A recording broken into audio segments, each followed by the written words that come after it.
പെറോട്ടയ്ക്കും ചപ്പാത്തിക്കൊക്കെ പറ്റിയ മുട്ടയും മീനും ഇറച്ചിയൊന്നും ഇല്ലാത്ത ഒരു കിടുക്കാച്ചി കറി തയ്യാറാക്കാമേ.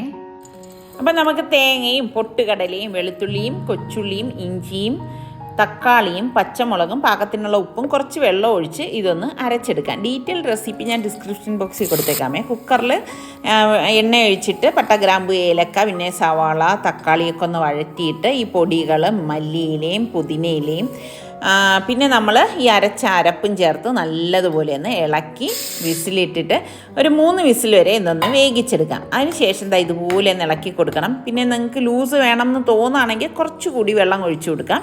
അപ്പം നമുക്ക് ചപ്പാത്തി, പൊറോട്ട, ഇടിയപ്പം ഇതിൻ്റെ കൂടെയൊക്കെ കഴിക്കാൻ പറ്റിയൊരു അടിപൊളി സാലനയാണ് കേട്ടോ, തക്കാളി സാലന.